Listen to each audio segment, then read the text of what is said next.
baja sensibilidad y muy baja especificidad, ya no hay mucho que pensar, ¿no? No es válida, porque bueno, ya es demasiado. Yo lo que quiero jugar con esto es decir, bueno, creamos o pensemos una prueba de rastreo que se acerque bastante al gold standard, en la cual ustedes tengan que tener ese conflicto de decir, bueno, ¿qué hago ahora? Me sirve, voy a seguir trabajando con el gold standard, puedo agarrar la nueva prueba, bueno, y ahí se les pide ir pensando estas cosas. Hicimos un ejercicio similar, ¿se acuerdan?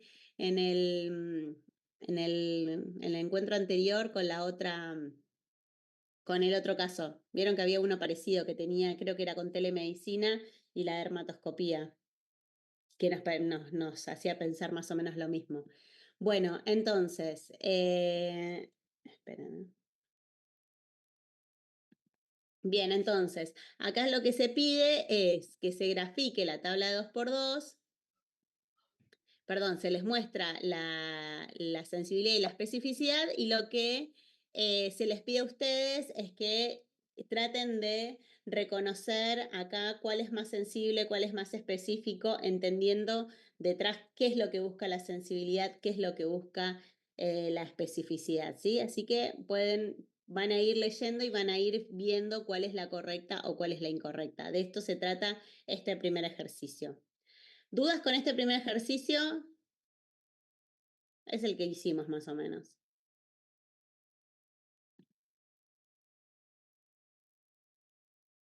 Bueno, avanzo entonces. En el caso 2, lo que se les propone es un estudio para evaluar la respuesta a insulina en pacientes obesos y no obesos de acuerdo al parámetro que usamos para diagnosticar obesidad, que es el índice de masa corporal.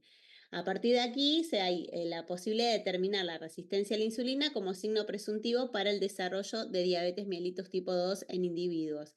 Por supuesto que ahora el gold standard está hecho, y digamos, nosotros lo reconocemos como la glucemia en ayunas, ¿no? Nosotros reconocemos que ese valor en un término, digamos, que tiene un requisito, que es que esa persona tenga 8 horas de ayuno como mínimo para que ese valor sea representativo. Nos tenemos una escala de valores en las cuales me dice cuál es la glucemia normal, cuál es la glucemia elevada, cuáles están por debajo. Bueno, ese es mi gold standard. Acá lo que se pide es que ustedes evalúen la respuesta a la insulina a partir de estos datos.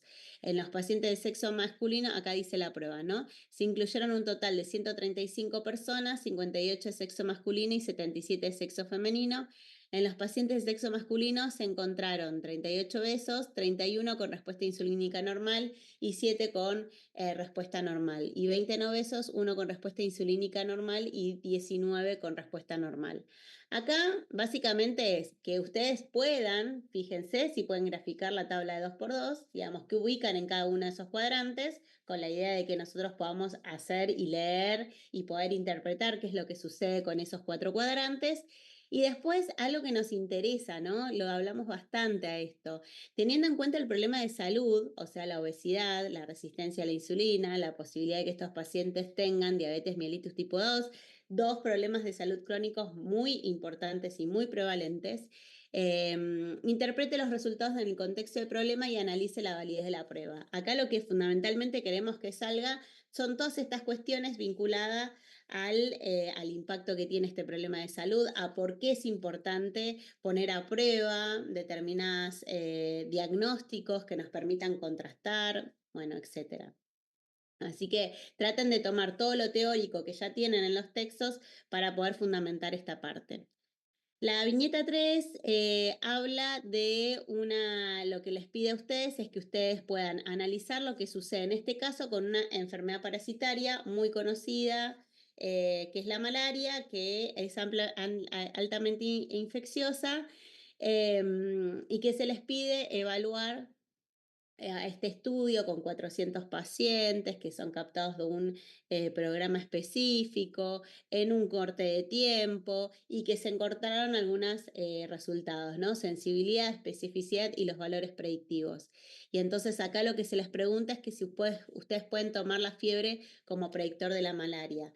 Digamos, sí, no, y fundamentar por qué, desde todo este punto de vista de la epidemiología clínica. Bien, se les pide como poder pensar qué sucede con ese signo sí tomamos como referencia esa prueba diagnóstica.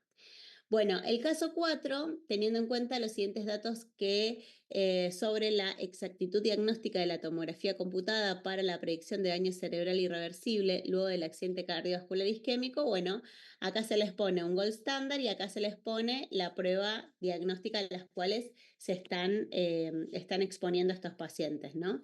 A partir de estos datos, piensen que esta ya es una linda tabla porque ustedes ya tienen todos los datos ahí bien explícitos, ¿no? Ustedes acá no tienen que pensar cuál es el verdadero positivo, el verdadero negativo, los falsos negativos y los falsos positivos, sino que ya les da todos los datos.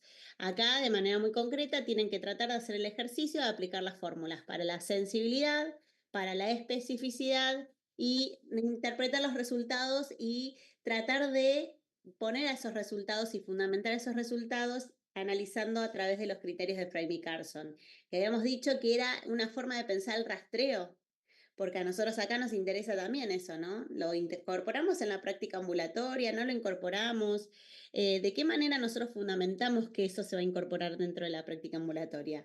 No solamente va a quedar reducido a esta cuestión de que es una enfermedad prevalente o no, sino todos los otros aspectos que nos refiere Fremy Carson, ¿no? Lo costo efectivo, aparecer antes de la enfermedad, entre otros.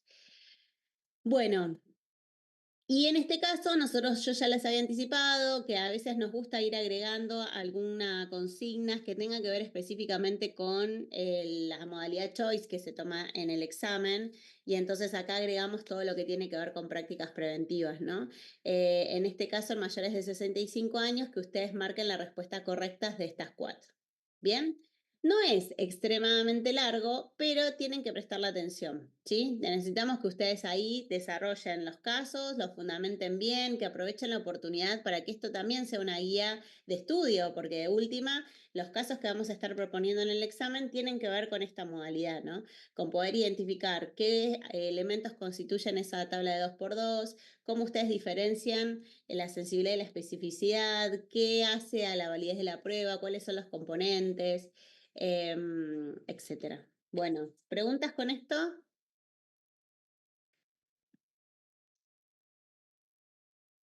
¿No? Profe, respecto de la tarea de entregar, ¿no? Yo pensé Sí. que había que entregar este, no el anterior. ¿Ya lo entregaste en el otro? No, no, Porque en no, lo este... tenía hecho, pero lo tengo Ah. hecho en el papel, pero bueno, después hubo la foto, pero no, tenía Sí. entendido que se entregaba este, no el anterior. No, ¿se acuerdan que yo les dije que el anterior, sí, porque ya varios lo habían hecho, ¿viste? Entonces lo que dije es, bueno, a todos los que la entregaron, no les obliga, los voy a mirar y no había mayores observaciones porque algunos lo subieron después de la clase y entonces ya habíamos corregido algunos elementos. Después voy a fijarme alguna cuestión puntual para ponerlo en el foro, ¿no? Para estas cosas que por ahí no se parecen o tienen datos diferentes. Y respecto a este segundo, a mí me interesa que ustedes lo entreguen. ¿Pero por qué me interesa? Porque es la forma de hacer la práctica de estos casos. Yo tengo acá 48 personas conectadas, de las cuales veo a Romy, a vos, Nati, a Christopher y a Juan. No veo más nadie. Yo no sé si están prestando atención, si no están, no sé. Es un tema que ya pasa, ¿eh? Yo es la última vez que vamos a ver una clase sobre epidemiología clínica. Así que nada, después podemos hacer una instancia de repaso, pero yo invito a que lo presenten, porque para presentarlo, así ustedes ensayan y practican. No me gusta escolarizarlo, o sea, no me gusta que se suba, no, me Claro, yo gusta me que lo quedé hagan. con eso, pero bueno, ahora subo la foto, porque hacerlo No hice, hay pero no problema, hice para subirlo. A ver, subo la foto. Pero no hay tarde, igual ya problema. no lo va a ver, pero bueno, queda ahí subido. No pasa nada, yo no quiero avanzar con el otro, ¿viste? Entonces, para avanzar con el otro, igual de última, el otro puede ser la autocorrección, ¿no? Que cada uno puede tener, porque lo habíamos dejado así. A mí me parece, muchos no lo habían hecho al primero y algunos sí, dije, bueno, ya lo que lo subieron los veo, porque me parece que está bien que sea así. Y los segundos sí, me parece que es importante que lo hagan todos. Profe, ¿le puedo Sí, hacer una consulta? ¿Qué tal? ¿Cómo está? Yo en el último punto que usted mencionó recién, marqué una sola correcta. No sé si es eso lo que sí, pide, porque bueno, dice la respuesta correcta. En el anterior sí, marqué dos porque decía que podían exacto, ser más de dos. Y las exacto. falsas las justifiqué. ¿Eso está bien? O ¿Está sea, bien? porque Sí, puse sí. que no era, ahí queda. Sí, sí, sí, sí, perfecto.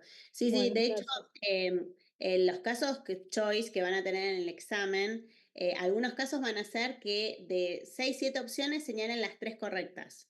O de 2 opciones marquen 2 correctas. Nosotros en la clase de repaso del examen vamos a tener unos choice de esa manera, ¿no? Que ustedes puedan ver y puedan señalar los casos, que más que nada se parecen a esto. Se les va a plantear una viñeta y a partir de eso que señalen qué rastreos piden o no piden o que marquen la sensibilidad y la especificidad. Exactamente igual, digamos, que vayan entrenándolo. ¿Sí? Así que eso vale. Y bien por la fundamentación. Me parece que es un ejercicio eso, ¿viste? Es como que de alguna manera yo me obligo a ir leyendo, a ir complementándolo. Insisto, les sirve como guía de lectura, de examen, ¿no? Así que bien, bien por eso. Bueno, ¿hasta acá alguna otra duda? ¿No? Bueno. Me preocupa que no haya dudas, pero bueno. Debo creer.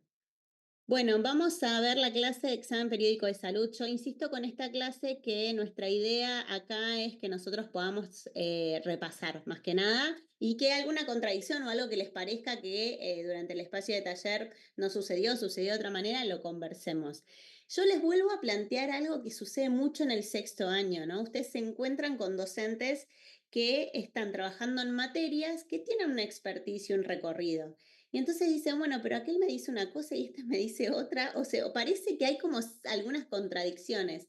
No es necesariamente eso.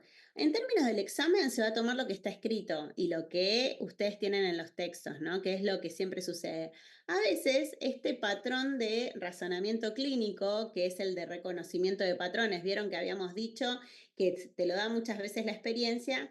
Bueno, es trasladado a los espacios de taller y en todas las materias les diría del 5º y del 6º año y eso hace que ustedes vean, no, pero este me dijo una cosa y este me dijo otra, ¿cuál vale? La del libro, digamos, más allá de las posibles contradicciones, la del libro. Y nosotros en ese caso somos bastante cuidadosas con eso y en algún caso hasta tuvimos que darles la derecha porque quizás algún choice, ahora ya estamos mucho más cancheras con identificarlo previamente, pero les generaba contradicción y los tuvimos que sacar porque nos parecía que por ahí sí nosotras mismas alimentábamos esa contradicción. Pero bueno, entiendo que este tema no va a haber tanto. Ponele, vamos a ver. ¿Qué dice el examen periódico de salud? Y cambió la palabra también, porque la parte de examen periódico no terminaba de, quizás, de representar lo que eran todas las prácticas preventivas. Y entonces de la palabra control estricto, ¿no? De que tenía una historia vinculada sobre todo al modelo médico hegemónico. Nosotros hacemos el control periódico de salud, ¿no? Y nosotros estábamos diciendo las cosas que se tenían que controlar. Fue cambiando eso y mucha de la bibliografía de la última década se refieren a los cuidados periódicos de salud, que es un espacio de encuentro básicamente con las personas con una visión del sujeto sano. Eso también entra como algo diferente y también lo hemos visto en nuestro primer seminario, que nosotros intentamos pensar este paciente sano, ¿no? Que es algo raro para la medicina porque siempre buscamos que tenga algo, ¿no? Bueno, el objetivo es básicamente en este marco, en este paradigma de cuidados periódicos de salud, generar redes de cuidados que permitan por ahí pensar que hay otras disciplinas y profesiones que también interfieren en el control periódico de salud, también pensar que la comunidad tiene sus redes y sus componentes para poder pensar los cuidados de salud y por supuesto con una perspectiva de derechos, fundamentalmente en la práctica ambulatoria se vincula con la posibilidad del acceso a la salud, ¿no?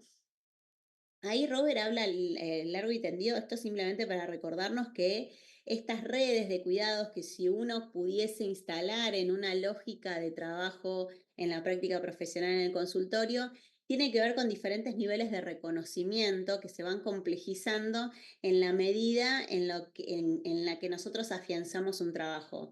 No hay mejor lugar que ustedes lleguen a un espacio de consultorios, de centro de atención primaria, de hospital, y que nos sentamos parte de un equipo y que ese equipo hable un mismo idioma para pensar la salud integral de esa persona.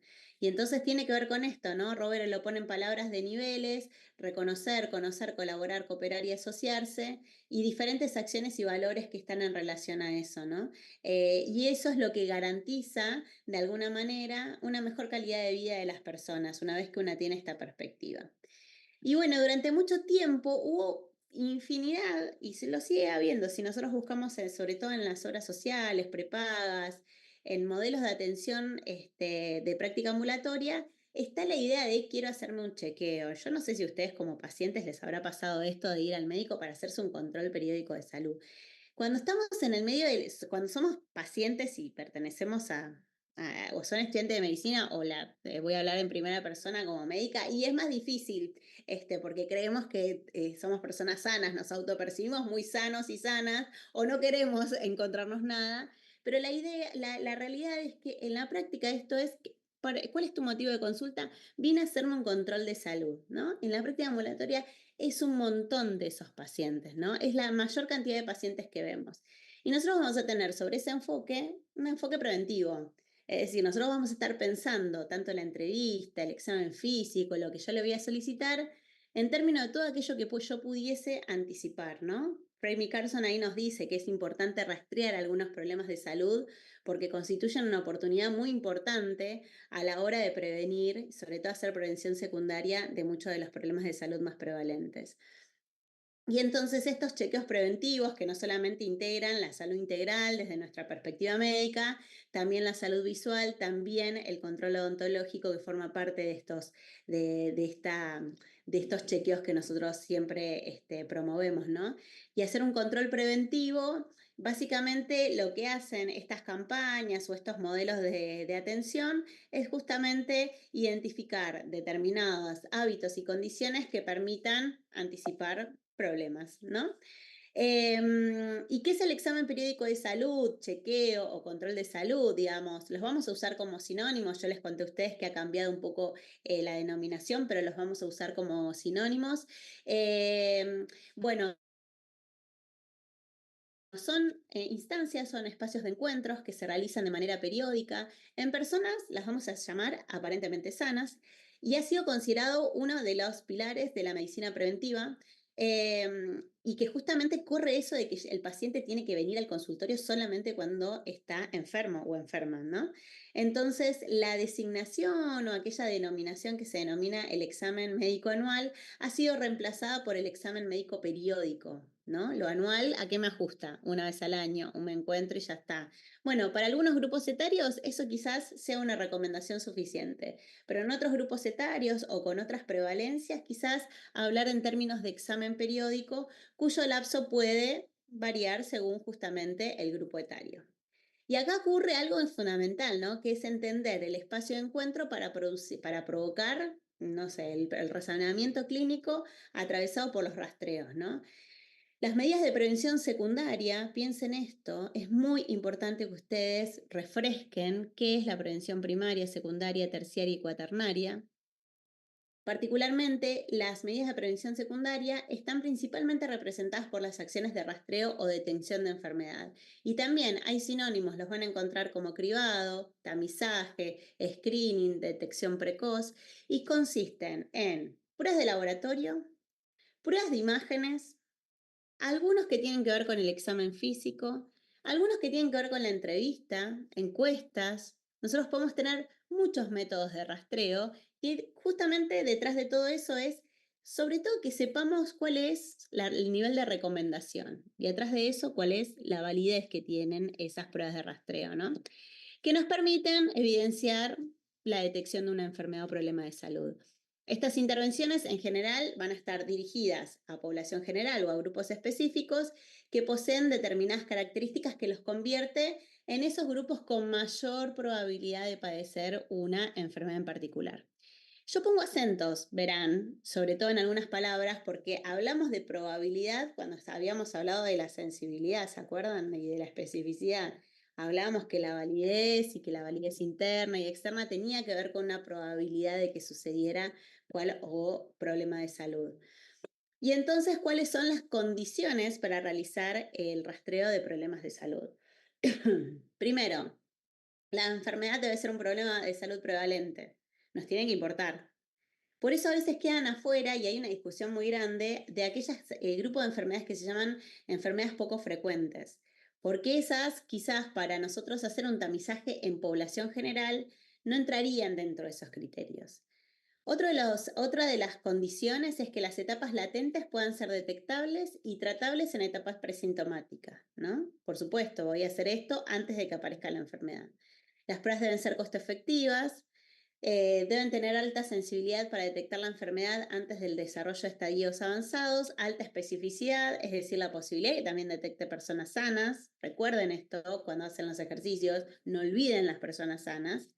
Deben ser seguros, aceptables por parte de pacientes, del equipo de salud, de bajo costo y reducir la mortalidad y mejorar la calidad de vida, ¿no? Debe ser fácil de administrar. No debería ser muy complejo la instalación de una medida de rastreo, aunque si, por ejemplo, media un instrumento o un aparato como la densitometría, ya vamos a seguramente disminuir la cobertura de ese rastreo, porque si yo no tengo ese aparato, ¿a cuántas personas llego? Muchísimo menos, ¿no? Y se va a complejizar y se va a retrasar el diagnóstico, en este caso, de una posible osteopenia o osteoporosis. Entonces el rastreo me queda muy sujeto a la posibilidad de que yo tenga ese instrumento. Lo mismo con mamografía, lo mismo para realizar quizás estudios de rastreos con una fibrocolonoscopía, digamos, cuando media un instrumento o una intervención, ya es más difícil generar esa cobertura que los pacientes pudiesen dar cuenta del cumplimiento de ese rastreo, ¿no? El tratamiento temprano debe ser mejor que el tratamiento en la etapa sintomática o diagnóstico habitual, y el daño potencial de la intervención debe ser mucho menor al tratamiento no precoz, ¿no? Al mismo tiempo, digamos, como parte del desarrollo de programas de rastreo, pesquisa o screening, diferentes sociedades científicas contribuyen a pensar algunos sistemas de calidad para ver el tipo de intervención que se va a realizar, ¿no? Es decir, el tipo de evidencia que alcanzan. Hay dos grupos grandes que han dominado durante mucho tiempo, lo siguen haciendo, todos los estudios de rastreo. Por un lado es la Canadian Task Force, las Fuerzas de Tareas canadiense, y la US Task Force, es decir, la fuerza de tareas de Estados Unidos. Y ustedes me dicen, ¿cuál es la diferencia? Bueno, principalmente que ellos, para cada uno de sus rastreos, los tienen muy fundamentados según la población que van a estar mirando. Muchos de esos rastreos que tiene Estados Unidos o Canadá no pueden ser replicables en nuestra población, quizás porque el problema de salud no sea prevalente, quizás porque no tengamos los medios, es decir, si nosotros repasamos cada una de estas condiciones, quizás no aplican todos. Pero siguen siendo tanto la Fuerza de Tareas canadiense como la norteamericana, como las instituciones que ordenan mucho. De hecho, para ustedes, para que si quieren así jugar un rato con el celu, que pasamos tanto tiempo con el celu, la Fuerza de Tareas Canadiense de Estados Unidos tiene una app donde vos pones la edad, el sexo y te dice todos los rastreos que vos podés ver. Una maravilla.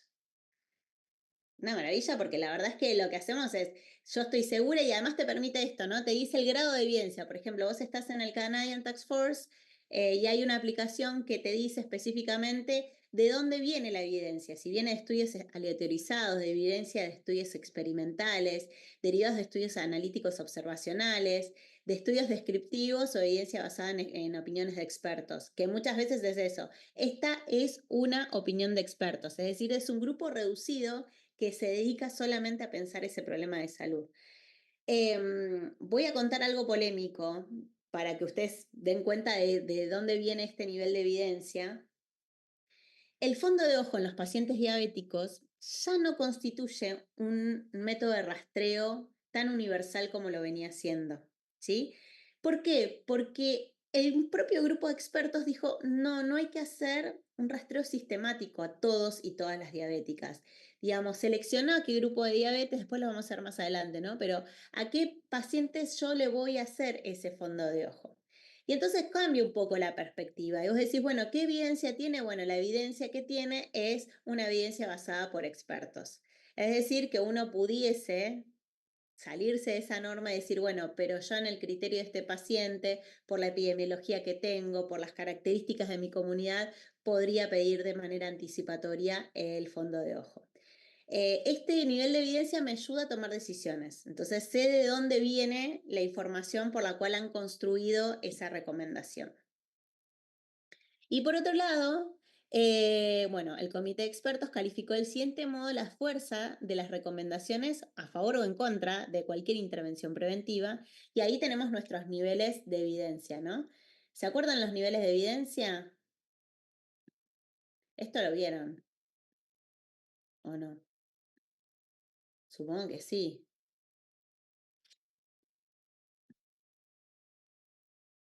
¿Lo vieron? Tenía Sí, que A, era A, B, recomendación C, fuerte, D. B. Bien. Si yo les digo que tengo una recomendación tipo D, ¿les gusta? No, porque es escaso, que tiene poca evidencia, digamos. Te diría que tanto que no. O sea, la recomendación es que no la uses, digamos. O sea, porque quizás la única evidencia que tenemos es esto no te va a servir para nada, ¿viste? Como por ejemplo la mamografía a los 20 años. Es una recomendación tipo D, pero recontra estudiada. Y vos me decís, pero yo vi un reel que dice la sociedad. Bueno, andás a ver de dónde sacaron esa evidencia. Pero si nosotros buscamos evidencia científica, bien fundada, con buenos estudios, quizás hasta con estudios poblacionales, y ahí vamos a encontrar mejor evidencia. Esto es, yo les vuelvo a decir, perdón que los miércoles nos encontramos para decir lo mismo, pero no compramos todo, ¿sí? No es que todo lo que llega a nuestro consultorio nos va a generar una ansiedad de poder hacerlo. No, vamos a tener un espíritu crítico frente a todas estas prácticas. Entonces, los niveles de evidencia los vamos a reconocer. Ustedes, sobre todo de las prácticas preventivas más importantes que vamos a ver en la materia, ¿tenemos que saber el nivel de evidencia? Sí. O tienen que saber el nivel de recomendación, porque quizás ustedes saben que puede ser de evidencia o de recomendación según los estudios en los cuales está basado ese rastreo. Entonces, algunos están muy específicos, ya sabemos cuál es el nivel de evidencia. A, hay una evidencia firme para recomendar su inclusión como paquete preventivo. Yo les voy a decir, bueno, la tensión arterial, ¿qué tipo de evidencia tiene? A, sin ningún lugar a duda, mayores de 18 años, a todo el mundo le voy a tomar la presión, ¿no? Eso no tenemos duda.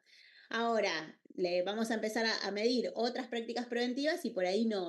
Después tienen ustedes la B, que es una evidencia intermedia, de todos modos tiene mucho peso, ¿no? Para recomendar su inclusión. La C es escasa, pero yo puedo ajustar esa recomendación a las características de mi paciente. Es decir, ahí lo que yo voy a aplicar nuevamente es razonamiento clínico. Capaz que no entra este paciente para eso. Muchas de esas prácticas son las que tienen excepciones, ¿no? Si tenemos un paciente con antecedentes familiares de cáncer de colon, sabemos que anticipamos esa práctica. No vamos a esperar a tal momento porque eso de esperar a mayores de tantos años tiene que ver con una aplicación a población general. Pero si yo quisiese antes, porque el paciente tiene factores de riesgo, historia familiar, etcétera, por supuesto la voy a aplicar antes, ¿no? Y recuerden esto, que también aplica mucho de esto. Bueno, la D, evidencia escasa para recomendar su exclusión. La verdad es que la D, ningún estudio que tenga una evidencia tipo D me interesa. Y la E, muy firme, es que no solamente no tiene evidencia, sino que no te lo recomiendan porque no es la edad, no es el grupo, digamos, encontraron evidencia que es más perjudicial hacer esa práctica preventiva que no hacerla. Así que nos vamos a quedar con los dos primeros niveles de evidencia. La A y la B para recomendar, la C de acuerdo al contexto, la D y la E no lo vamos a hacer. Bueno, y entonces como les decía anteriormente, acá se juntan estos tres criterios, estas tres ejes, tanto de Frame y Carson, de la Canadian Task Force o de la Fuerza de Tareas de Estados Unidos, fueron revolucionarios en varios sentidos. Descartaron la idea que en cualquier cualquier control periódico de salud, donde pudiese incorporarse el concepto de rastreo, no debe ser para cualquiera, sino que lo cambian y lo modifican a favor de exámenes individualizados buscando el riesgo individual de cada persona. Y por eso hablamos de epidemiología clínica, que es ese momento que ocurre dentro del consultorio con nuestro paciente, ¿sí? La idea central del examen durante muchos años es un examen físico de pies a cabeza, puede no estar fuertemente recomendado. ¿Tenemos que hacer el examen físico completo? ¿Cuál paciente internado en un hospital?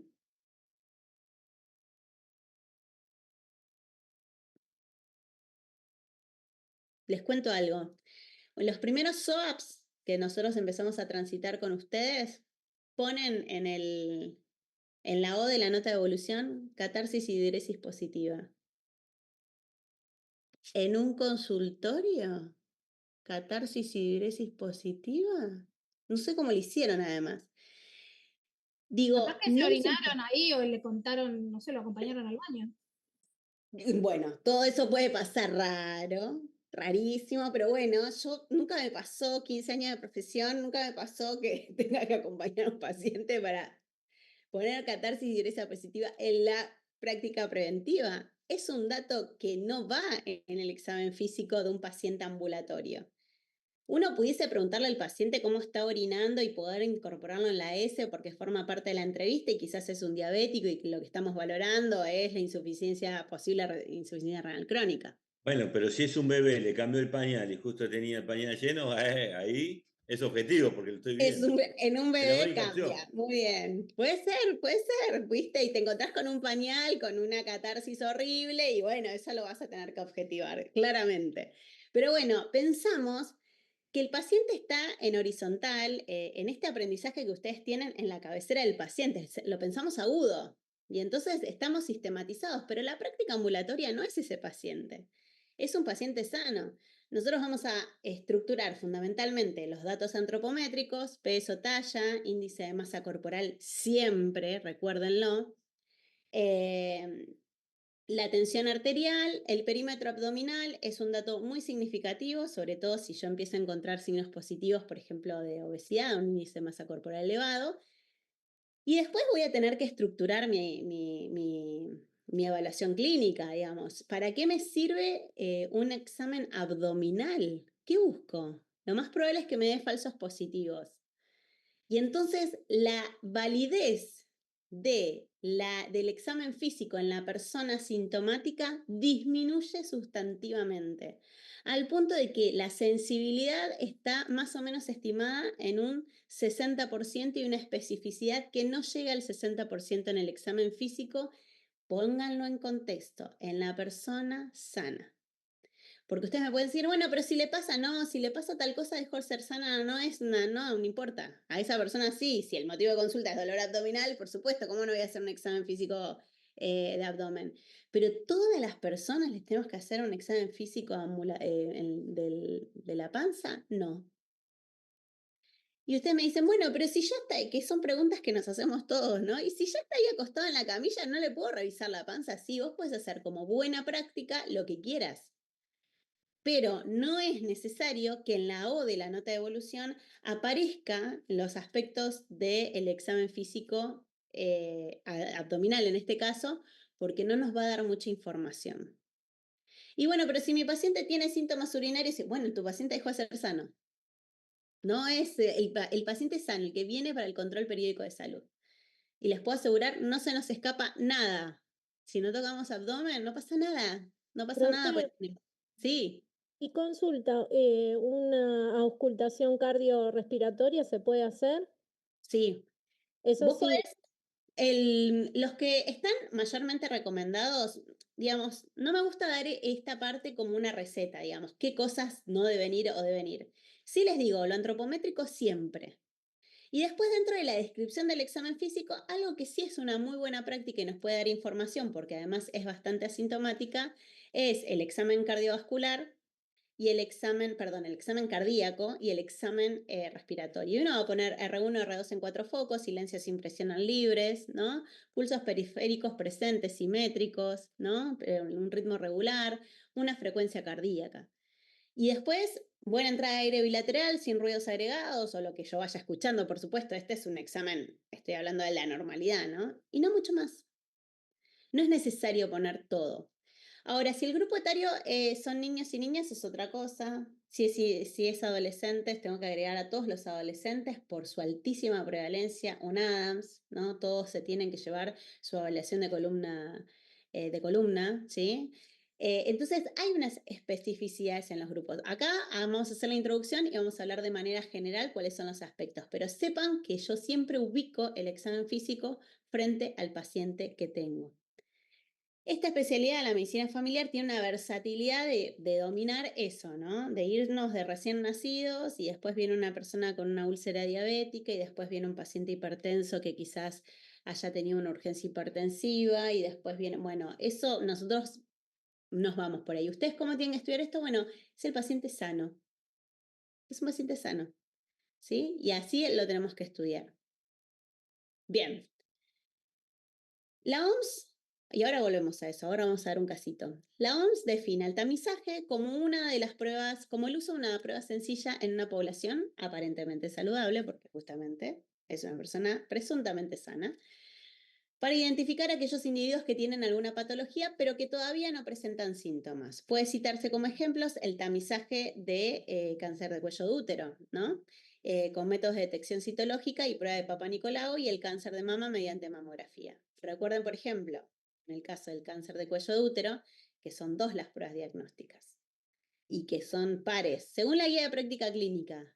Y ustedes me pueden decir, no, pero en el centro de salud no hay test de HPV. Bueno, la práctica como rastreo, desde el punto de vista teórico, va a estar incompleta. ¿Qué tengo que responder yo en el examen? ¿Qué tienen que saber ustedes? Que el rastreo lo hacen el conjunto de las dos cosas. El Papa Nicolau, o sea, el estudio citológico, y el test de HPV. ¿Bien? ¿Me siguen? ¿Por qué? Porque esa es la máxima recomendación que se alcanza para la detección oportuna de cáncer de cuello de útero. No es caprichosa. Lo que pasa es que las dos cosas juntas aumentan la sensibilidad y la especificidad. Y entonces por eso las necesito. Capaz, y es posible que en algunos años, cuando el test de HPV sea algo tremendamente accesible en todos los sistemas de salud, público, privado, obras sociales, lo que fuera, lo tengamos con el acceso lo más universalizado posible. Pero hoy es una prueba, según la guía de práctica clínica argentina, de las dos cosas. ¿Bien? Entonces nos vamos a encontrar con eso. Ah, pero esta es este solo y estas son 2 cosas, es cierto. Lo mismo les digo, el rastreo de hipertensión arterial. ¿Qué se usa para el rastreo de hipertensión arterial? ¿Cómo hacen?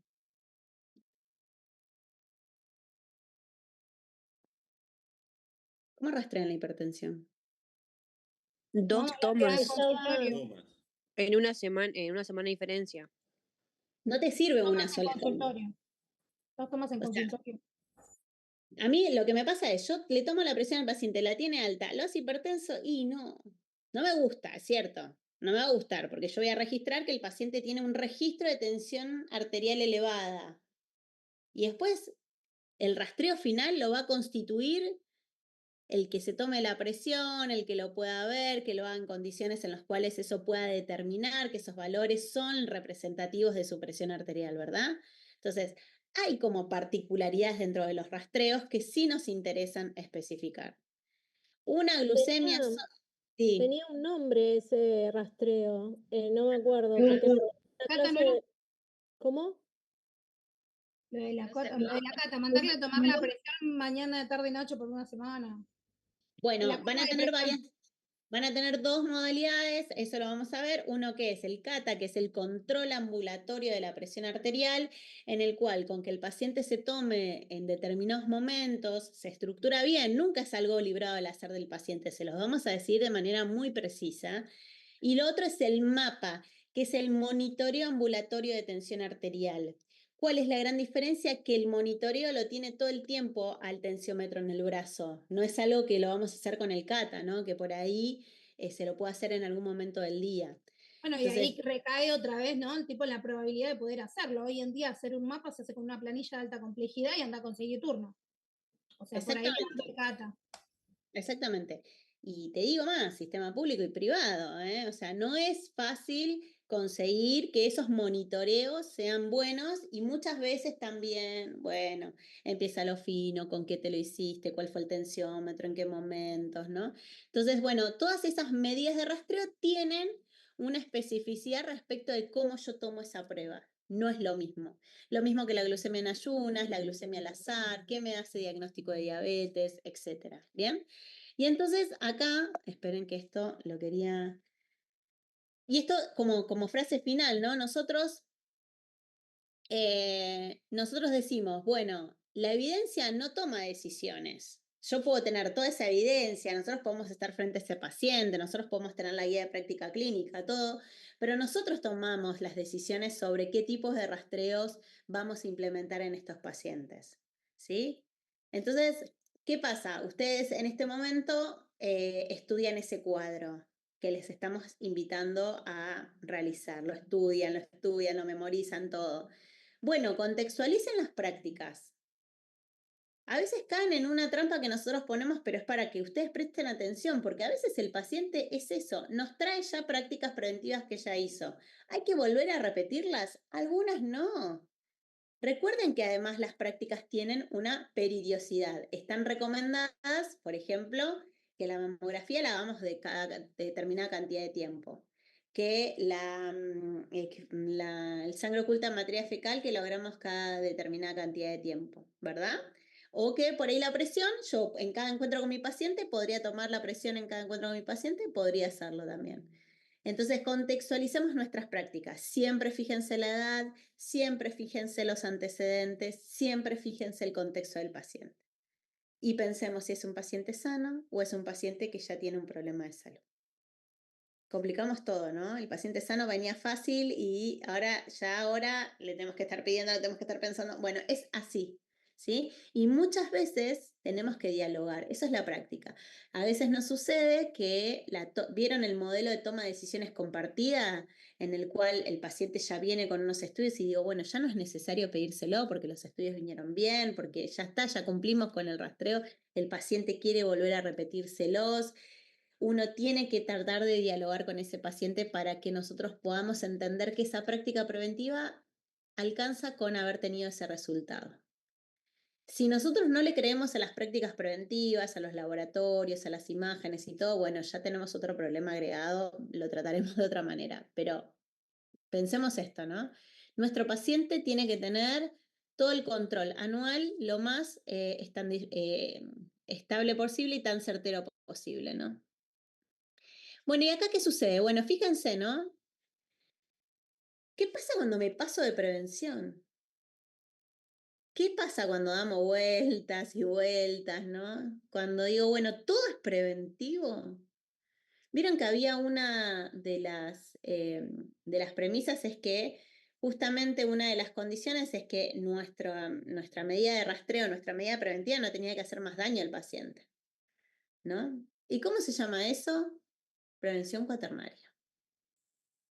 No me puedo ir de rosca, lo vamos a decir así, digamos, en términos de más académicos, bueno, hay que hacer una racionalización de mis prácticas preventivas. Más no es mejor. El paciente se tiene que llevar el listado. Una vez fui a un consultorio, hace algunos años,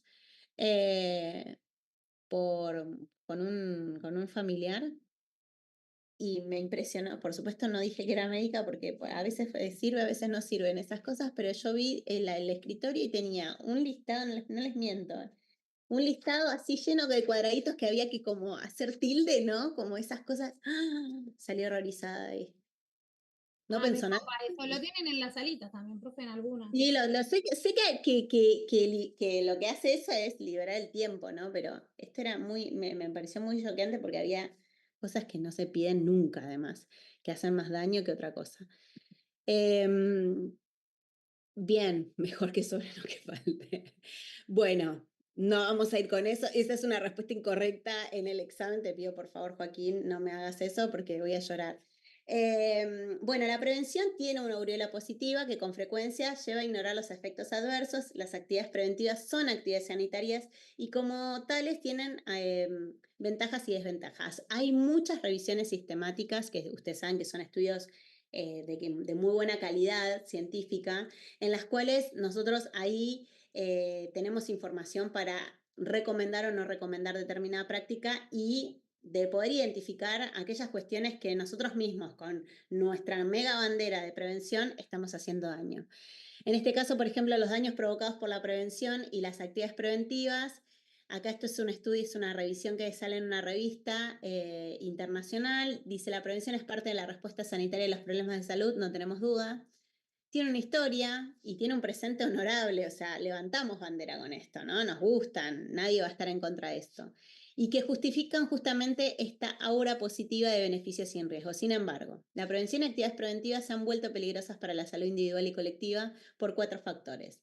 La búsqueda de una salud perfecta y permanente. Que yo haga todos los rastreos, ¿significa que voy a estar sana siempre, perfecta, fabulosa? No. Cambia una condición y me cambió todo. La irrupción del concepto de factor de riesgo, ¿no? ¿Por qué? Porque entonces dijimos ya que estaba pensado en población sana. Cuando tiene un factor de riesgo ya no es población sana, ya tiene un factor de riesgo. Y entonces me obliga a pensarlo diferente. La creencia de un riesgo nulo, es decir, que eso es una certeza absoluta, que una mamografía BIRAT 1 va a ser BIRAT 1 toda la vida y que no va a haber ningún problema y que yo ¿le diríamos a una paciente con BIRATS 1, nunca vas a tener cáncer de mama? Yo no se lo diría nunca. Bien. La salud obligatoria y las cascadas diagnósticas y terapéuticas que desencadenan, porque claro, dijimos que estas prácticas preventivas, algunas con muy buen nivel de recomendación y evidencia, pero teníamos falsos positivos. Teníamos algún falso negativo, peor, ¿no? Que no lo veo allá. Y si me aparece un falso positivo, uy, viene una catarata de cosas. ¿Qué pasa con el BIRAT 0, que es el indeterminado? Chau, se morfó otro. Otra mamo y otro esto y otro, ¿no? Eso nos complica. Bueno, pensemos esto. Esto que les acabo de decir es clave. Porque nosotros en prevención cuaternaria trabajamos mucho esto. Porque el paciente, ustedes van a ver casos clínicos y van a estar trabajando en los talleres con mucha idea del caso clínico y qué rastreos le tengo que pedir y qué rastreos le tengo que pedir. Bueno, ¿de qué se trata la prevención cuaternaria? De estos puntos, ¿no? Acá dice, bueno, ¿saben inglés? Bueno, estudien inglés. Miren lo que les digo. ¿Quieren ser profesionales fantásticos y vivir por el mundo y viajar? Estudien inglés, estudien inglés. Bueno, acá hay un estudio que se publicó en el British Journal, que además los británicos tienen un sistema de salud basado en la medicina familiar, ¿no? Es el primer médico, es el médico que tiene contacto con el sistema de salud. El especialista son muy pocos y están muy relegados a los problemas muy específicos, así que hay mucha evidencia, ¿viste? O sea, ellos vienen trabajando muchos años con este tipo de publicaciones. Dice, bueno, sacó un artículo en el 2014 que movió toda la estantería, dijo, los controles de salud no sirven. Recontra provocativo, nada, fue lo que quiso decir era, hay prevención cuaternaria, chicos, o sea, me parece que se están comiendo un montón de cosas en estos 4 puntos, así que es muy provocativo, dice, nosotros, y tiene una frase ahí, dice, nosotros hacemos un chequeo de nuestros autos de forma regular, pero hacemos de nuestros cuerpos, de la manera en que podemos encontrar todos los problemas de manera anticipada. Y bueno, dice, bueno, en realidad el cuerpo humano no es como el auto, ¿no? Algo mecánico, algo que funciona. Y entonces hay un montón de cosas que van cambiando en nuestra vida. Ustedes están en 6º año, ¿son las mismas personas desde el punto de vista de la salud del primer año de esta carrera? No creo. Por lo menos la salud mental, no sé cómo están, pero hay algo que siempre los atraviesa a ustedes, ¿no? ¿Estarán más sedentarios? ¿Hacen más actividad física ahora que en primer año? No creo, no sé, después hacemos una encuesta si quieren, pero bueno, nos van cambiando las cosas, o sea que la salud de ustedes también ha cambiado en el último tiempo. Bueno, de esto se trata, ¿no? Y de esto se trata también, nos está invitando a estos estudios a repensar y hacer estudios que permitan encontrarnos con la necesidad de jerarquizar nuestras prácticas preventivas. Así que, ojo, con hacer más no es mejor. Pasa que a Eh, muchas veces charlamos, ¿no? De las oportunidades perdidas, entonces te viene de repente un paciente que no viene nunca y a veces le mandás un poquito de más porque justamente no viene nunca y tenés fe de que va a venir el otro control con todo lo que no se hizo en años. Y estaríamos, yo ahí apelo a tu relación médico-paciente, digamos. A mí me parece que hay algo ahí con ese paciente que no viene y no se acerca al sistema de salud, que tiene que ver también con otras cosas. No porque se lleve 50.000 estudios, vos fuiste mejor que el otro médico que pidió lo que tenía que pedir. No lo sé, yo lo invito a pensar, viste que seguramente habrá muchas particularidades de ese caso que tendríamos que evaluar, pero Claro, porque va a yo ahí volver. y vos le das Seguro, más y ¿no? no vuelve. Claro. Exacto, porque encima lo mandaste, que hacerse una cosa, que hacerse la otra cosa. ¿Por qué no armamos un plan, consensuamos, digo otra vez, un modelo de toma de decisiones en el cual le digo, mirá, si vos no te acercas de tu salud, yo no puedo hacer acá. Yo voy a estar todos los días trabajando en este lugar, pero vos tendrías que concientizarte, pensar de que los estudios son importantes, que vienen a prevención, ¿no? Y esto que justo nos viene bien porque, bueno, no sé si han visto Doctor House, ustedes son una generación diferente a Doctor House, a nada. Tienen 1500 series médicas después de Doctor House, pero Doctor House decían que todos los pacientes mienten. Dice, ¿realmente vino por un control de salud o yo tengo que estar buscando en una muy buena entrevista cuál es el verdadero motivo del control de salud y poder así dirigir hacia dónde va? Sobre todo porque si yo les digo a ustedes que la epidemiología actual de nuestra población dice que el problema de salud más importante que tiene nuestra comunidad, nuestra sociedad, es la salud mental, ¿eso en qué estudio va a aparecer? En ninguno. Laboratorio de sangre, capaz, qué parámetros. Vieron que hay asociaciones así como muy tironeadas. Pero pensemos en esto, ¿no? Que no solamente es lo que me dé el estudio, digamos, que nosotros podamos trabajar con esos pacientes, cuando vos abrís la posibilidad de una conversación con esos pacientes, les digo, es un camino de ida, porque el paciente es tuyo siempre. El paciente va a volver, va a buscar tu modelo de atención, porque va a entender que vos no solamente estás pensando en prescribir algún estudio diagnóstico, sino también vas a estar pensando en lo que le está pasando realmente. Bien, ¿cuáles son digamos, qué es una buena salud? ¿Qué criterio hace una buena salud, ¿no? Y en este estudio a mí lo que me gustaba era de que, bueno, en realidad la detección de factores de riesgo, ¿no? Nos da buenas oportunidades para poder incorporar cualquier visión de salud. Es muy importante que nosotros hagamos una especificidad sobre los factores de riesgo, de repensar mucho las prácticas preventivas que vienen muy bajadas desde otros guías de práctica clínica que no tienen contexto local, ¿no? Bueno, me parece que desde ahí, esto es lo que venimos hablando, este estudio también está muy interesante, yo les dejaría todo en inglés, yo prefiero que focalicen en lo que tenemos de nuestros textos, pero sepan que hay mucho dando vuelta respecto a esto. Vuelvo a esto, entrevista centrada en el paciente, que es una gran estrategia para poder identificar cuestiones y la historia clínica orientada al problema con la nota de evolución, que es el SOAP que ustedes conocen, ¿no? Entonces, ¿qué nos pasa con el examen periódico de salud? ¿Qué componentes tenemos? Bueno, la detección de factores de riesgo, eso me va a permitir a mí como llegar más concreto a lo que yo tengo que pedir. No olvidemos inmunizaciones, ¿se acuerdan? Allá lejos hace de tiempo.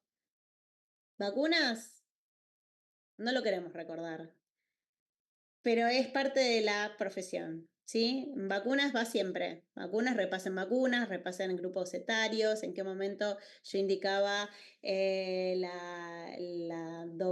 triple viral, la triple bacteriana, bueno, lo que sea, todo. Bueno, vamos a trabajar con un caso, ¿sí? Vamos a tener dos casos que me parece interesante que ustedes puedan pensarlo, ¿no? Y que ahora vamos a completar, les voy a pasar por el link, por el grupo, por el chat, el link para que completen el formulario, así lo vemos. Nuestro primer paciente, lo conocen todos, lo deberían conocer, me estoy encontrando con que hay estudiantes que nunca vieron Los Simpson y casi muero. Es de mi generación, Homero. ¿Pero qué tiene Homero? Así como lo ven.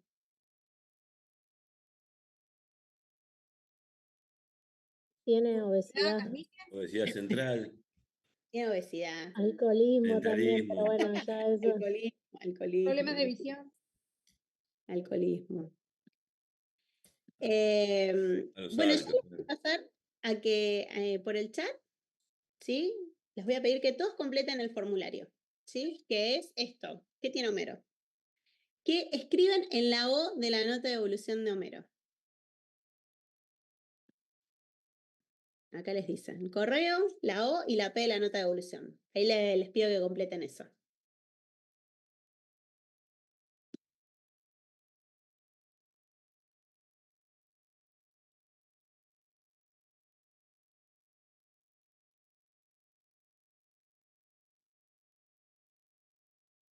Con lo que conocen de Homero, estamos hablando más o menos de 40, 45 años, con los hábitos que ustedes conozcan. Pueden no Profe, conocerlo a Homero. pero en la OVA las cosas objetivas si no nos estás trayendo.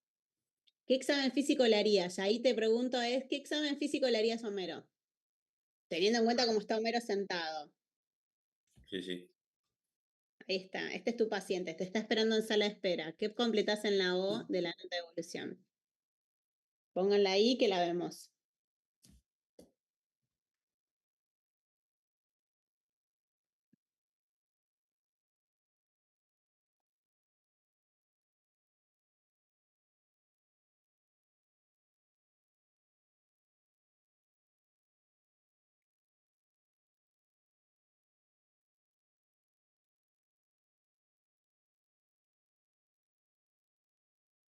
Yo estoy luchando para querer abrirlo porque el navegador me manda con uno de, no sé, pero no es Gmail, entonces no me abre. Y lo estoy tratando de copiar para abrirlo del celular y no puedo. ¿Alguno lo puede copiar y mandarlo al general, por favor?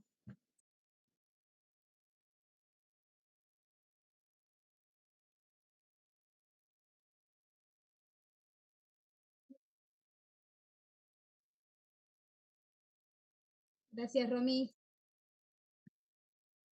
Genial.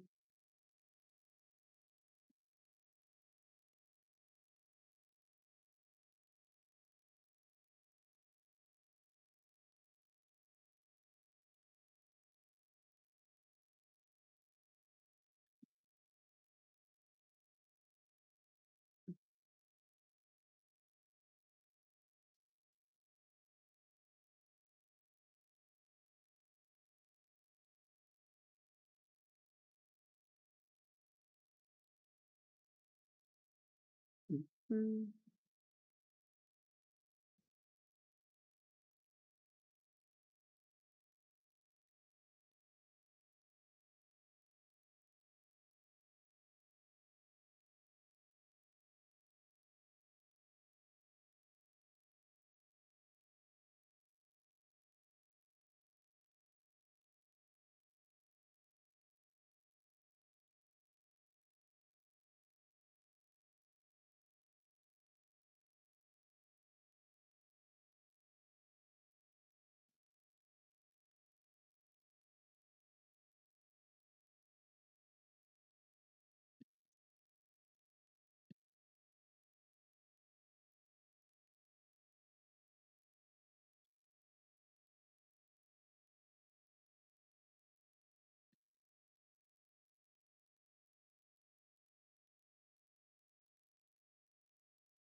¿Mandamos lo de la P también, profe?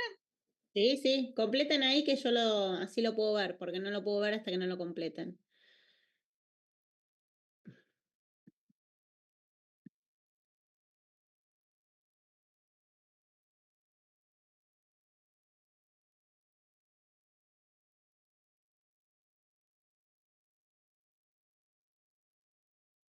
Bien, ahí vamos.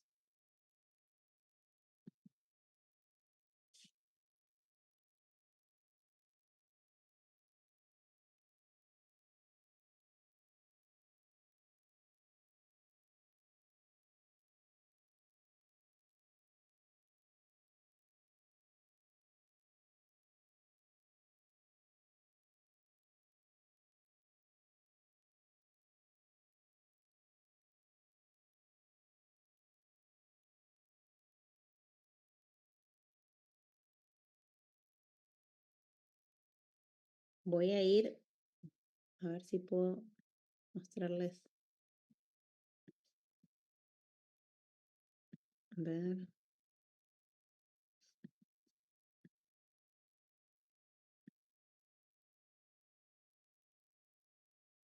Voy a tener una muestra, terminen de completarlo porque es el presente de hoy esto, ¿sí? Después vamos a ver el segundo caso, pero les quiero mostrar cómo vienen haciendo las respuestas. Y fíjense que nosotros pedimos la O y la P, ¿verdad? Nosotros habíamos pedido las dos cosas. Acá en la O de la nota de evolución, en general, bueno, índice de masa corporal, la edad no va acá, es parte de la historia clínica, va por encima, ¿no? En la S de la nota de evolución, cuando yo actualizo los datos, acá no va la A. Acá, laboratorio, o sea, no dijimos eso, dijimos, bueno, ¿qué examen físico? Porque quizás es el primer encuentro del paciente que viene al control periódico de salud, ¿sí? Presten atención siempre a eso. Está bien que acá la consigna era bastante abierta, pero presten atención a eso. Bueno, acá, y ojo con esto, porque una cosa es la O de la nota de evolución donde yo tengo que objetivar y tengo que hacer la descripción detallada de lo que es el examen físico, y la A de la nota de evolución, que es la apreciación diagnóstica, ¿se acuerdan de eso? O sea, es los problemas que tiene el paciente van a estar en otro apartado. Esto era la O y la P, ¿no? Entonces, obesidad, alcoholismo y sedentarismo va acá, No, van en la A. van en la A de la nota de evolución. IMC elevado, riesgo cardiovascular moderado severo, ictericia, agudeza visual disminuida, todo eso, ¿dónde va? En la A. Bien en la A. Exacto. ¿Bien? Yo puedo poner acá el riesgo cardiovascular, el porcentaje de riesgo cardiovascular que puede tener el paciente y la interpretación del riesgo cardiovascular va en la A de la nota de evolución. Es decir, yo acá pondría 10%, del 10 al 20, más del 20%, porque hice toda la estratificación de mi paciente, pero la interpretación va en la A de la nota de evolución. Siempre. Y entonces ustedes acá pondrían, dentro de la A, control periódico de salud, o menos lo vamos a poner primero, porque vino por ese motivo de consulta, obesidad, disminución de agudeza visual y todos los problemas como los hayan jerarquizado. Después, todo eso que yo jerarquicé en la A tiene que aparecer en la P. Es decir, yo con todo eso hice algo. Para eso hago un listado de problemas. ¿Me explico? ¿Me siguen? Es muy importante eso. Porque si yo puse disminución de agudeza visual o puse riesgo cardiovascular elevado, porque quizás Homero seguramente tenga más es más, como tuvo una ACV, infarto, no sé cuántos problemas le pasaron, él tiene un riesgo cardiovascular incalculable ya, o sea, está altísimo. Un riesgo cardiovascular alto, las medidas del riesgo cardiovascular alto son algunas y son muy específicas para Homero. De hecho, si yo tengo que agarrar el librito de riesgo cardiovascular, de la estratificación de riesgo cardiovascular, hasta le tenga que agregar alguna estatina, digamos. ¿Por qué? Porque tiene un riesgo cardiovascular alto. Y no sé si le tengo que agregar aspirina, digamos. No nos vamos a meter en lo fino porque nos falta información, porque estamos acá tratando de atravesar, pero sepan que yo hago algo con eso que ponen en la A. Si ustedes dejan la A y no hacen nada con ese riesgo cardiovascular y la P no me dice nada, ¿qué hicimos? ¿Para qué hicieron un listado de problemas? ¿Y saben lo interesante de la A? es que yo, médica, vengo después de ustedes, ¿no? Yo vengo a trabajar con ese paciente y vengo después de ustedes y quiero fijarme en la historia clínica y veo que está la A bien detallada, yo ya sé qué tiene el paciente.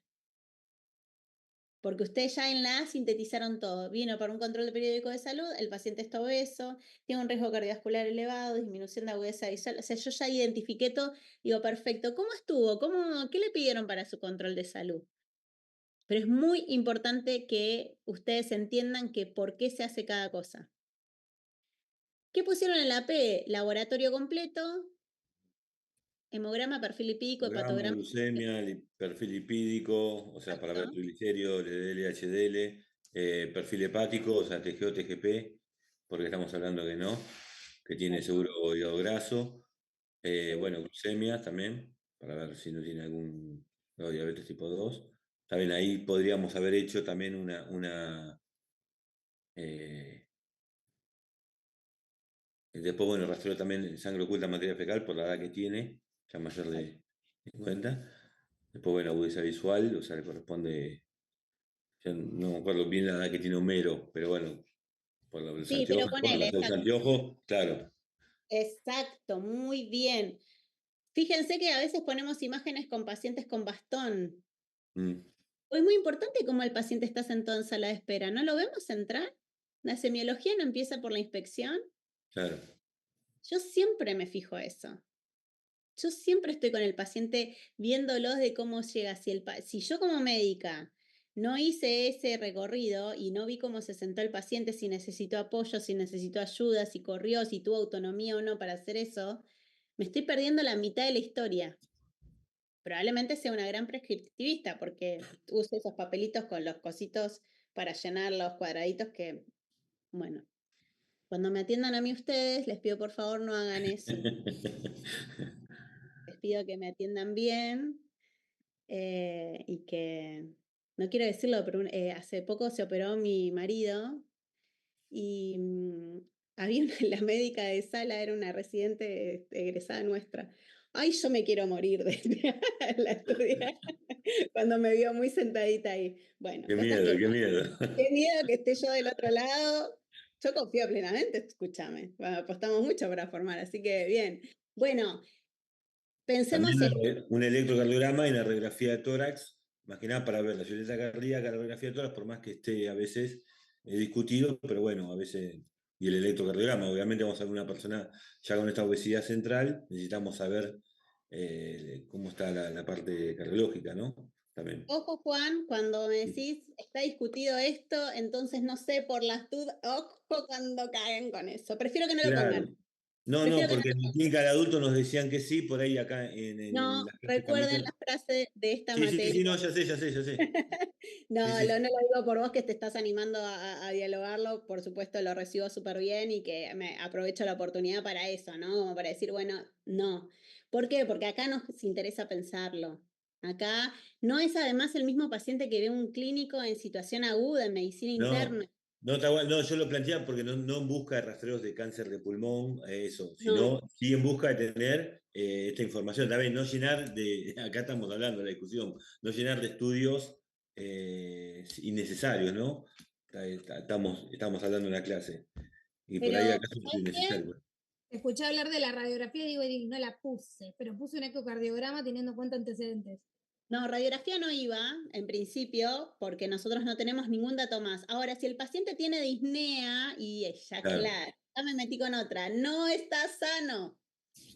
O sea, tiene otra cosa. Listo, Bueno, ya pero está. Homero no está sano. Homero Claro, sabemos que pero es un por ahí paciente que no con la está sano. radiografía podríamos verle una cardiomegalia. Claro, No yo le tenía apuntaba mucha a eso. utilidad teniendo en cuenta el antecedente, pero bueno, Como es barato, ya empezó un por eso. costo-beneficio es un estudio barato que hay en muchos lugares, en muchas salitas. Sale como pan caliente. No, digamos, traten de no hacer un ejercicio de sentido común, sino un razonamiento clínico. Es decir, van a tener que tener datos específicos. Ahora, en contexto de Homero, que tiene un riesgo cardiovascular elevado, el tipo se debe autopercibir sanísimo. Ustedes saben que es una cosa, Aseguro. no, es desopilante lo que le pasa a él. No es el mejor paciente, yo le pondría de la paciente re difícil, no va a venir, este no va a venir, sépanlo, no viene. Pero nosotros le tenemos que pedir. Yo quisiera esto, ¿no? Cuando ustedes dicen que lo atendieron muy bien, peso, talla, digamos, empezaron a pensar que el paciente tiene obesidad, fíjense que si el paciente tiene obesidad, yo acá en la P de la nota de evolución hice una P diagnóstica nomás. Es decir, no, acá está bueno que aparezca el otro componente que es lo preventivo, los cambios de hábito. ¿Por qué? Porque yo puse como problema principal la obesidad. Y una de las patas del abordaje de la obesidad es la alimentación saludable. Lo que yo no quiero es que ustedes se fanaticen con discursos de consejerías, porque en realidad no es un paciente una consejería integral, es una consejería súper reducida, súper especializada, porque tiene un índice de masa corporal súper elevado, porque seguramente, como decimos, no come mal, ustedes saben lo que come, lo que toma, bueno, es otra cosa. Entonces, Igual el profe con la profesora Natalia González, por ejemplo, Sí. hablamos puntualmente de este tema en la semana de, en Homero no sería una consejería, en Homero es una terapéutica. O sea, Por comés bien o supuesto. comés bien, dieta hiposódica, o sea, no tenés opción. Por supuesto. Por eso no pusimos acá, y yo traigo el caso siempre porque a mí me gusta este caso porque es como algo más popular, y no les puse la A, porque lo que sucede es que quería que saltara esto. Che, esto no es la O de la nota de evolución. Es la A de la nota de evolución. Y después la P. Y a la P sí, les falta componentes, pero entender, por ejemplo, si esta fuese la P de la nota de evolución de este estudiante con este examen, está mal. La P no va a obesidad central, no va a alcoholismo. Son todas mis medidas, es mis planes, lo que voy a trabajar con el paciente. De eso se trata este ejercicio. Que entre todos empiecen a despertar de qué va en cada cosa. Porque no, Sin la P terapéutica, haría en este caso. en la P pero tu plan, no la observación. Acá no tenés que poner en la P. La observación, no, tal cual, tal cual. No, Sí, no, yo sí, justo estabas hablando de la P, por eso digo. sí, sí. En la P, nosotros otra vez, vuelvo Igual a hice decir, P diagnóstica nada más, no desarrollé P diagnóstica, P no, por terapéutica. supuesto. A ver, a ver. Esto quiero decirles una cosa, nosotros tenemos como un esquema en la P, ¿no? Una P educacional, una P diagnóstica, una P Acá veo. terapéutica. Pueden no dividirla y hacer toda una P centralizada, pero abordar todas las P, los planes en el medio, perfecto. ¿Ustedes prefieren subdividírselas porque así no se olvidan? También perfecto. Lo que quiere decir es, sepan que estamos pensando en un plan de un paciente, en este caso mucha prevención secundaria, seguramente terciaria también, porque acá vamos a tener que trabajar fuerte con este paciente, pero desglosen cosas específicas. Y cuando nos toque, me adelanto acá porque quizás no es el tema de ahora, pero cuando veamos tratamientos farmacológicos, en la P va todo el tratamiento farmacológico y bien Y detallado. una duda que tengo. Yo ahí, por ejemplo, le puse que interconsulta con nutrición. ¿Estaría dentro de las indicaciones? ¿Está bien que pida una interconsulta también? En este caso, por Sí. ejemplo. Sí, quizás una referencia y contrarreferencia, ¿viste? Porque el tema de la interconsulta se te va el paciente y quizás vos vas a hacer un seguimiento integral, pero por supuesto que acá vas a necesitar apoyo porque es un paciente complejo. Quizás haya un paciente que tiene un índice de masa corporal que te da en sobrepeso, no tiene obesidad, ¿viste? Y quizás decís, bueno, yo sí lo puedo llevar con mis propias medidas en el consultorio, puedo trabajar con el paciente y puedo dar yo las medidas, ¿no? O sea, eso sí, y no es necesario que lo derives. Este paciente complejo seguramente sí, seguramente sí.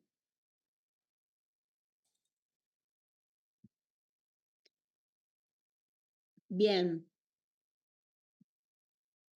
este fue Homero. Vamos a nuestra segunda y última paciente de la tarde, es simplemente para, nada, jugar un rato.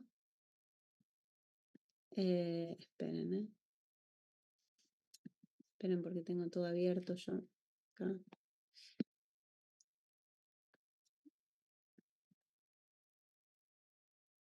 No, está todo.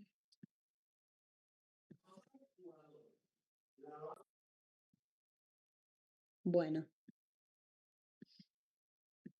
este es nuestro Homero. ¿Qué hay que buscar o qué conclusión sacar de todo esto, ahí estoy. ¿Qué conclusiones podemos sacar de todo esto? Es que básicamente lo que estábamos atrás de todo esto, el paciente se llevó todos los rastreos de enfermedades crónicas no transmisibles o las enfermedades del estilo de vida, bueno, alimentación sobre todo. En el examen físico estamos de acuerdo que tendrían que haber aparecido en primera instancia peso, talla, PA. Podemos estudiar esto lo vamos a ver más con obesidad, pero hay algunas cuestiones específicas que pueden salir, como por ejemplo, dentro del perímetro abdominal, ¿qué sucede con la distribución grasa? Viste que tiene este cinturón en la parte más abdominal. Posiblemente este paciente tenga problemas tiroides, entre otras tantas cuestiones. Homero es el peor paciente de poder, pero era el más simbólico para nosotros de poder tratarlo. Bueno, y algo que le llaman, algunos libros que le llaman diabesidad, digamos, este paciente era diabético hasta que se muestre lo contrario, seguro, seguro. Pero bueno, nada, estilos de vida ultraprocesado. ¿Qué hacemos con Homero? Rastreos recomendados. Bueno, los rastreos antitabáquico, porque bueno, vieron que en algunos fumaba, desastre, abuso de alcohol, índice, el rastreo de obesidad y el método de rastreo era el índice de masa corporal, el rastreo de la hipertensión con la toma de tensión arterial, rastreo de dislipemias, diabetes, esto se hace con el laboratorio. A él se iba a llevar seguro una auscultación cardíaca y seguro que algún ralcito raro le íbamos a encontrar y este paciente se llevaba la radiografía de tórax, eso seguro. ¿Por qué? Porque sí, seguro, no tengo dudas. Y además tiene disnea. Detección de cáncer de colorectal, prevención de piel. Bueno, él es amarillo, ¿no? O sea, no sabemos bien qué V está trabajando por allá, pero seguramente. Consejos sobre nutrición y ejercicio físico. Paciente muy difícil, el trabajo interdisciplinario va a ser importante. Prevención odontológica e inmunizaciones. Ese habría sido la mejor P, digamos, la que integraba todo esto. ¿Bien? Profe, entonces el índice de masa corporal siempre va en la P. No, la interpretación. Ah, Vos pones el ya, número, ya me ¿viste? estaba, ya no estaba entendiendo. No, por ejemplo, Homero te va a dar un 40, ponele, tiene una obesidad grado 2 mínimo, 2 grado 3 mínimo. Cuando fue mórbido, el capítulo donde fue mórbido. Bueno, inmanejable, ni podía llegar al consultorio. Bueno, ustedes ponen en la O de la nota de evolución el número de índice de masa corporal, 26, 27, 30, 40, el número que les haya dado. Y la interpretación, ¿dónde va? Es una apreciación diagnóstica. Obesidad grado 1, grado 2, grado 3, lo que fuera, ¿no? ¿Se acuerdan de la clasificación de obesidad? Sí, profe. Muy Sí, sí. importante. ¿Está bien la diferencia, Romy? Sí, profe, sí. Bien. Sí, como la vi en recomendaciones ahí estaba mencionando lo de la P, creí que no iba en No, la no, O, no. por eso me perdí. No, no pasa nada, no pasa nada. Acá en el rastreo, todas las rastreos recomendados que se hacen en general. Algunos los haces en el examen físico, algunos los pedís, ¿sí? Bueno, de cada rastreo hagan un ejercicio de revisar la evidencia, lo que habíamos hablado, ¿no? El nivel de recomendación que tiene, si importan estas cuestiones epidemiológicas. Vamos a nuestra segunda paciente del día. Ella es diferente, ¿no? Y ahora les paso entonces en el chat el segundo. Uy, pero no me acuerdo de datos de March. Como que es un paciente sano ella. Suponemos que es una Yo paciente pondré algo de sana. salud mental ahí, capaz. Suponemos, Ah, bueno, cuando le agarró el tema con el viaje y se puso a cocinar toda la noche, sí, tal cual. todo puede ser. Acá es libre. Intenten hacer el ejercicio de qué pediríamos también pensando en una paciente, quizás de 45 años, vamos a poner un número como para que todos se manejen más o menos de la misma manera, y no tiene muchos antecedentes familiares de importancia, por el momento por lo menos vamos a pensar de que no. Así que ahí completen nuestra paciente 2. 45, dijo, profe, 45. 45, así como Ah, para que ustedes tengan un parámetro. A ver qué pido, qué no pido.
cómo va esto.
Bueno, a ver cómo vamos.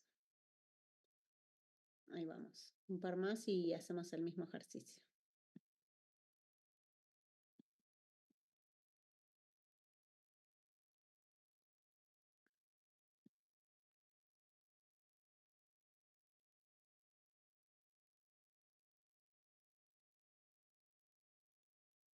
Bien, muy bien.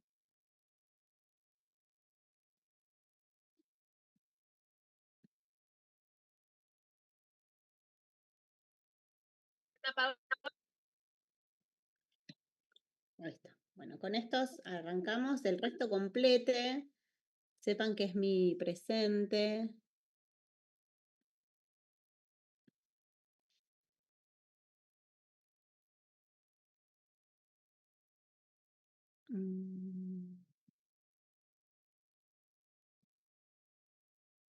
Ahí está.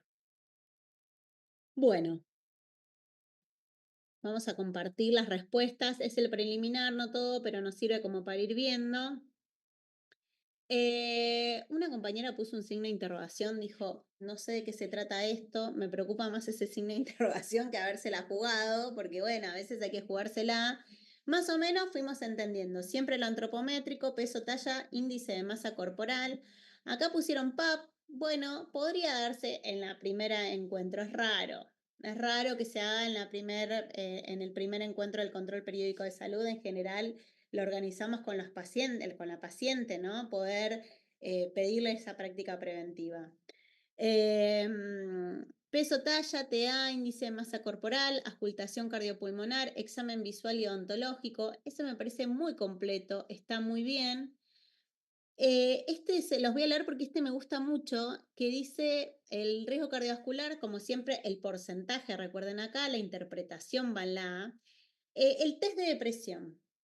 Bueno, acá seguramente algún dato del interrogatorio, de la entrevista de nuestros pacientes, ustedes sepan que el interrogatorio no está tan bueno, pero de la entrevista que tengamos hubiese surgido algún elemento que me permita a mí quizás aplicar un formulario estandarizado, una encuesta estandarizada que me dé la probabilidad de que la paciente tenga o no depresión.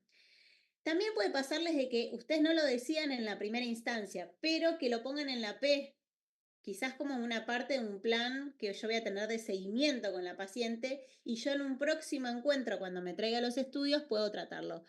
Pero el test en sí, el resultado del test, uno le hace el test de depresión y el resultado del test, no la interpretación, el resultado se pone en la O, ¿no? Y la interpretación de lo que me da en la encuesta se pone en la A de la nota de evolución. Y como siempre, algo hago con eso. Entonces, ¿qué hago? Lo derivo, lo sigo yo, veo. Siempre tengo que hacer algo con eso, ¿sí? Y me encantó, libreta sanitaria, si la tuviésemos. Y si no, lo mismo, chicos, o sea, lo que puede pasar es que en la primera consulta las personas adultas no solemos llevar nuestra libreta sanitaria, pero se la pedimos. Pero que por lo menos aparezca en un componente de la P, porque entonces significa que yo estoy pensando todo mi despliegue preventivo en este caso. Bueno, ¿qué era la otra consigna? La P de la nota de evolución, ¿no? O sea, los que voy a hacer. ¿Está bien? Toma de TA, índice de masa, rastreo. No. Acá no va la toma de TA, el índice de masa corporal. Quizás como plan de seguimiento, el rastreo de presión, pedirle las glucemias, pedir el laboratorio, ¿no? Rastreo de cáncer de mama. ¿Qué dijimos? Nos vamos a ajustar a lo que dice la guía. Claro, no porque tiene 45 años, por eso pregunté. Si tenía 50, ya sí, arrancamos con la mamografía. Exacto. Pusimos la edad a propósito, para que usted... ¿Podríamos hacer palpación de tiroides? Si tenés algún dato en el examen, o sea, si es una persona sintomática sana, no, ¿viste? O sea, te va a dar falsos positivos seguramente, pero si en una paciente vos tenés síntomas y signos que hayas rastreado, por supuesto. Y más una persona que es hiperactiva a veces, y Por encima es supuesto. delgada, no sube de peso.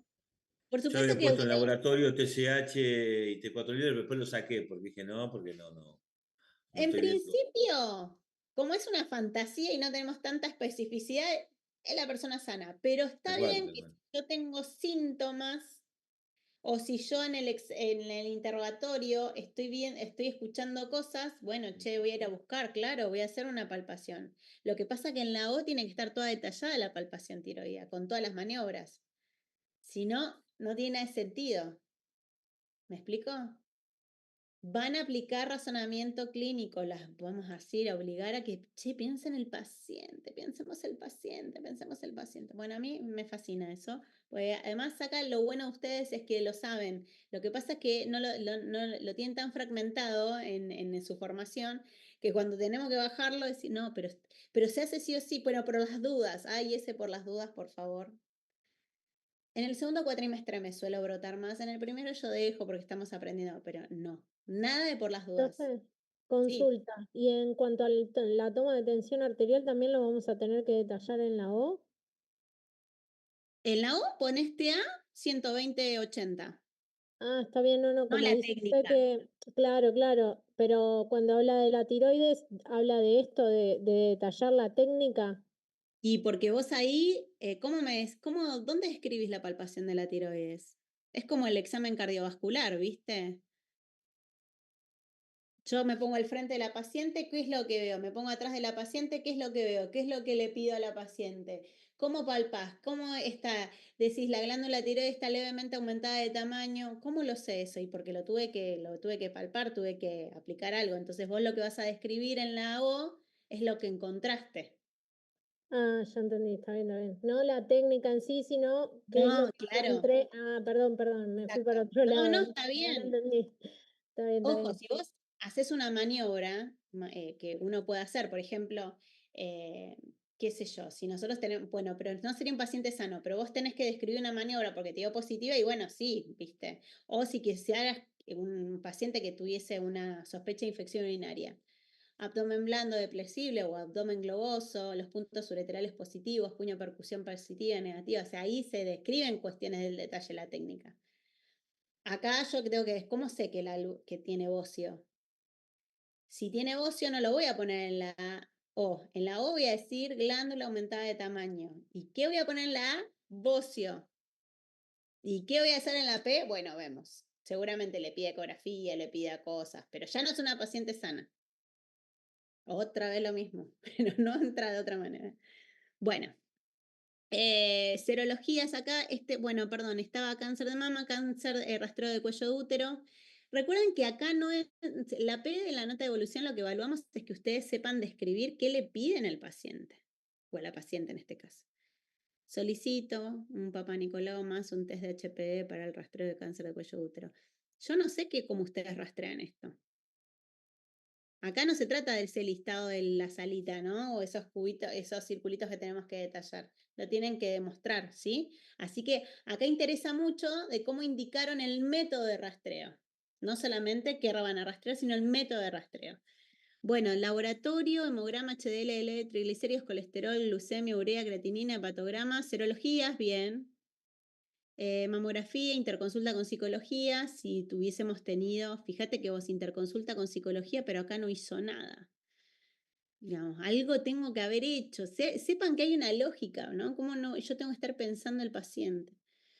Métodos anticonceptivos, muy bien, digamos. Por supuesto que van a tener datos para hacer mejor su O y su P y no va a ser tan intuitiva, sino van a tener datos concretos para decir, bueno, pido una cosa, pido la otra. Tratamos en el primer parcial de no meternos con que identifiquen bien lo sano. Cuesta tanto ya identificar lo sano que ya con eso se hace el lío con lo sano. Así que vayan especificando eso. Interconsulta con salud mental, consejerías, bueno, todo esto está dentro de lo que vamos a pedirle, ¿no? Dénsito, 45 años, sin factores de riesgo, ¿pedimos? No se pide. No se pide. ¿Qué vamos a pedirle además, no? Diferente es si ella fue tabaquista, si su madre... No. Sepan, personas que tienen factores de riesgo es otra cosa. ¿Sí? Vieron que en uno de los... les dije que alguno de los estudios, que una revisión sistemática habló de los 4 puntos bueno, de eso se trata, de poder que siempre esté pensando yo esto. Decís, bueno, ¿cuándo esto se aprende? Sí se aprende, quédense tranquilos, hagan los ejercicios, escríbanlos. Por eso les decimos siempre que los escriban. Porque ahí ustedes van a especificar qué hacen en la O, qué hacen en la A y qué hacen en la P de la nota de evolución. Ese es el ejercicio más, la esencia de los talleres tiene que ver con eso. Así que ensáyenlo muchas veces. Si quieren después nosotros en un próximo encuentro vamos a repasar un poco eso, el SOAP, ¿no? Otra vez con algunos ejercicios, pues quizás nos convenga repasar con algunos ejercicios, ¿sí? ¿Dudas, preguntas? ¿Les sirven los seminarios? ¿Estamos bien? Yo tenía la duda porque hasta donde yo Sí. sabía la semana pasada no teníamos clase hoy, teníamos clase la semana próxima. Y lo que pasa es que quedó tan confuso, me escribió tanta gente y ustedes, evidentemente, no sé si hablan entre ustedes. Sí, dijimos que no había y después había, entonces nos confundimos porque No, era cada 15 a días. ver, yo trato de cuidar los miércoles porque me parece que las comisiones de los jueves está muy atravesada por las cuestiones de los feriados y los paros. Y entonces la semana que viene otra vez, pobre les toca no tener clase. Entonces a mí me parece que ofrecerles a ustedes este espacio tiene que ver con no colgar algunas cosas. Quizás por ahí... No, bárbaro, pero digo, no, claro, nos quedamos con eso que no había y después hubo la conclusión que sí había, Hablamos. entonces esperaba que responda algún mail como Miren, para que nos avisáramos. La semana que viene ahí. La semana que viene, bueno, les voy a ir confirmando. Si quieren, yo los dejo en el campus. Voy a dejar seminario tal día, tal hora y se los aclaro. El link va a ser el mismo, así que eso úsenlo. Pero se los voy aclarando a ver qué hay o a través de las compañeras. Pero en general, salvo que yo tenga alguna cuestión o alguna reunión, a mí yo banco los espacios de aprendizaje, ¿no? Entonces nos permite encontrarnos. Quizás ustedes tienen que hacer trabajo para el miércoles que viene.